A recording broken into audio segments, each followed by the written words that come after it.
예, 그냥 교회 가라고 안 해요. 예, 무서워서. 예, 무섭습니다. 교회 갔다가 지금까지 열심히 얘기해 놓은 거 다 박살날 것 같아서 교회 가란 말 못해. 불안해서 교회 가라고 못하겠어. 비신자들이 교회 왜 가냐? 저는 무조건 예수를 얘기합니다. 예수님이 날 위해 십자가에 달려 돌아가시고 이런 교리적 얘기 중요하지만 않아. 예수님의 인간적 위대함 말함. 내가 거기에 홀딱 반한 이유에 대해 말함. 그럼 대부분 그 인간적 위대함에 대해서는 동의하게 됩니다. 상대도. 거의 대부분이 그래요. 그러면 그걸 토대로 대화 발전시키면 됩니다. 이렇게 하면 대화 3시간 뚝딱. 보통 이런 패턴으로 요새는 얘기를 합니다. 만약에 기회가 있으면. 인간적 위대함이 뭐야 곧 도덕적 가르침이냐? 저는 거기서 더 나아가고 싶어요. 더 나아가서 우리가 도덕적이라 생각하는 것들 중 수많은 것들이 예수의 영향을 받았다는 걸 설득. 물론 설득이 되는 경우도 있고 안 되는 경우도 있죠. 저는 그런 부분들보다도 도덕적 가르침? 글쎄요, 실제로 예수님의 가르침 중에 일반적인 층위에서 도덕적 가르침이라고 할 수 있는 게 뭐가 있을까요? 예를 들어서 산상수훈이라고 하면은 심령이 가난한 자는 복이 있는 천국이 저희 것이며, 이게 도덕적 가르침인가요? 예수님의 가장 핵심적인 설교라고 말하는 것 중에 하나가 이제 산상수훈인데, 그게 시작이 이렇게 하잖아요. 처음부터 되게 뜬금없죠? 이제 뜬금없죠, 이거 자체가. 그쵸. 황금률, 대접받고자 하는 대로 대접. 근데 저는 이런 얘기는 전도를 하거나 복음 얘기할 때 한 번도 해본 적이 없어요. 황금률 같은 거. 왜냐? 너무 당연해서 사람들이 아무 감흥도 느끼지 않은. 저는 예수님의 도덕적 가르침이 아니라 예수님의 도덕적 행위, 삶을 얘기. 드라마틱하게. 저는 저의 방법이에요. 그냥 저의 방법이에요. 어떻게 하다가 예수님 얘기를 하면은 다른 사람들이, 예수 안 믿는 사람들까지도 어떤 와 이거 진짜 대단하다 하고 감화가 되느냐? 예수님의 도덕적 가르침이 아니라 예수님의 일화. 방금 나왔죠? 방금 예로 나왔죠? 방금 죄 없는 자에게 돌을 던져. 이건 실제로 내 친한 동생 한 명 여기에 겁나 감화받은. 왜냐면 정말 그 텍스트 제대로 파악하고 실감나게 전해주면 엄청나거든요. 왜냐면 생각해보세요. 돌을 한 명씩 다 들고 있어. 쳐 죽이려고 하는 그 상황. 그리고 그런 사람은 그러니까 그 당시에 법으로도 돌로 쳐 죽이는 게 아무런 잘못이 없는 상황이에요. 돌로 쳐 죽여도 돼. 그런 상황에서 거기를 굳이 뚫고 들어가셔서 그 한 명, 그 가늠한 여자를 위해서 그런 말을 하는 그 장면을 한번 생생하게 그려보라고. 그것이 어떤 사람들한테는 크게 와닿습니다. 예를 들어서 성적인 어떤 죄들 때문에 굉장히 스스로 죄책감을 숨겨놓고 있는 사람들, 그런 사람들에게 그 죄 없는 자가 돌로 치라는 말이 그 자기한테 하는 말로 들릴 수 있거든요. 크리스찬이 아니어도. 그만큼 그 예수님의 복음적인, 그러니까 예수님의 그런 일화와 말들은 굉장히 큰 힘이 있습니다. 저는 그 힘을 아주 자주 느꼈다. 비기독교인들도 감화됨. 물론 항상은 아니지만 자주 그런. 그리고 멋있는 부분 많습니다. 멋있는 부분. 율법을 완성시키는 부분들. 안식일 논쟁. 이런 것들 들려주면 되게 재밌어합니다.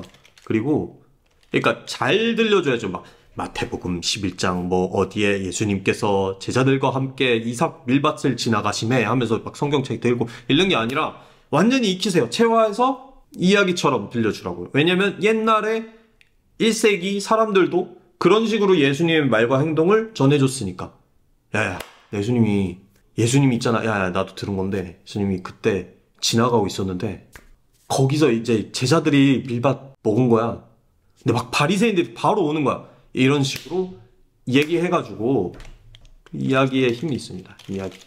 그리고 의외로 비신자들은 그러니까 예수님에 대한 교리는 들어봤어도 일화 하나하나 잘 모름, 처음 들어봄. 이거 스포 없이 처음 들으면 님들 복음서를 스포 없이 처음 읽는다 생각해보세요. 우리는 주일 학교에서부터 오지게 스포당한. 그래서 감흥 없어. 우리는 주일 학교에서부터 그냥 오지게 스포를 당했기 때문에 이게 별 감흥이 없는 거지. 복음서를 스포 없이 읽는다고 생각해보라고요. 예. 그걸 우리가 해줄 수 있다고. 우리가 그걸 스포 없이 전해줄 수 있다. 이게 여러분들 힘이 없을 것 같죠? 힘이 없을 것 같죠? 있습니다. 네. 버슬보이스님이 교회 처음 갔을 때 설교 때 저런 내용 설교한다고? 부터 충격이었다. 이런 설교 매주 듣는데 왜 그렇게 살아? 죄송합니다. 네. 죄송합니다. 교회 다녀본 사람들도 대부분 자기계발식 설교만 들어서 세부 내용 잘 모름. 이거 팩트입니다. 교회 다녀봤다는 사람들도 대부분 자기계발식 설교만 들어서 세부 내용 잘 모름. 아니면 들어는 봄. 근데 그게 실제로 왜 중요한지 무슨 디테일이 있는지 모름.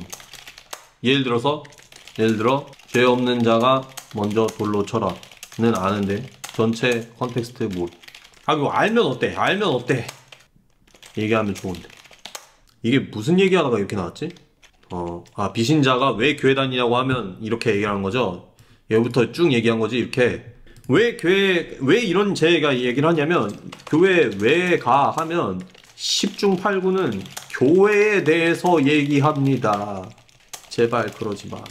제 살 깎아먹기니까. 교회는 이미 일반적인 비신자들에게 교회는 이미 이미지가 범죄자 소굴입니다. 근데 거기서 무슨 좋은 사람 많다? 심지어 뭐 연애할 수 있다? 마음의 안식을 얻을 수 있다? 혹은 심지어 일이 잘 풀린다? 제발 하지마. 근데 이런 얘기를 하는 이유? 여기 있는 분들은 아니겠죠? 여기까지 올 정도의 별종들이니까. 근데 교회에는 흔함. 매우. 가장 좋은 케이스. 예수 얘기를 해서 교회로 보내. 근데 교회가 사랑이 많은. 근데 그 교회가 사랑이 많은. 회심함. 저는 그 회심한 케이스를, 그러니까 제 주변에서 정말 친구들이 회심한 케이스를 종종 보는데, 종종 기독교인이 된 케이스를 봤는데 거의 이거입니다. 다. 이 케이스밖에 없는 것 같아요. 이거 중에 하나만 빠져도, 예를 들어서 교회 자랑으로 시작한다. 안 옴. 예수 자랑으로 시작해서 왔는데 교회가 쉐시다. 안 옴. 그래서 거의 이런 케이스였던 것 같아요. 왜냐면은 그 집단이 얼마나 잘났는지 뭐가 어쨌는지는 아무 관심 없고, 다른 커뮤니티에서도 상위 호환으로 볼 수 있음. 마음의 안식이요? 마음의 안식을 원하면 등산 동아리에 가세요. 몸까지 건강해집니다. 연애를 원하면 소개팅을 하세요. 어플을 까세요. 근데 예수를 원하면 교회에 오세요. 이렇게 가야 돼요. 이렇게. 그리고 그 교회가 사랑이 많으면 그 사람은 그리스도인이 될 수도 있다. 아니 뭐 저기서 지금 BNB님이 예수 자랑이라 해야 되나? 성경 읽으면서 정립된 도덕관 얘기 줬더니 내가 찾던 기독교인 여기 있었네 하면서 교회 온 친구 있었음. 그런데 예수천국 불신자 설교 듣고 저런 이유로 교회 최소한 가보는 친구들 엄청나게 많은, 보통 자신 없어서 지레짐작 싫어할 거라 생각해서 안 말하는 의외로 사람들이 오픈 마인드. 왜냐? 많은 이들이 이렇게 사는 게 전부인가 하는 결핍을 갖고 살아가기 때문에. 친구들이랑 술자리 해보세요. 30대 넘어서 30대 넘어서 친구들과 비신자 친구들과 술자리 다 결핍, 허무 그런 얘기함. 뭐 아닐 수도 있겠죠. 근데 이런 애들이 이렇게 얘기할게요. 돈 없으면 돈 얘기만 함. 돈 있으면 허무 얘기함. 진짜 팩트입니다. 아닌 경우도 있겠죠. 아닌 경우도 있는데 거의 95%. 근데 저기서 줏대 있게 신념 있게 예수 자랑한다? 교회 가봅니다. 이거는 한 70% 팩트. 70%의 확률. 가장 큰 문제. 솔직히 저런 식으로 대화해서 교회 보내보는 거 안 어려움. 쉬움. 근데 문제. 보낼 교회가 없어.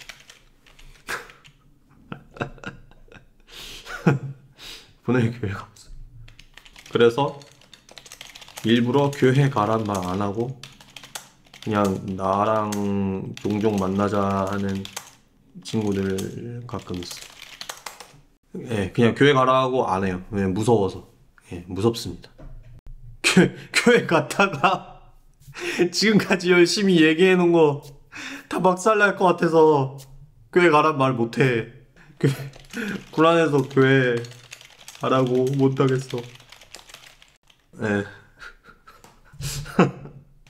교회에 한번 가보고 싶다는 사람한테 교회 가보라는 말 얼버무리.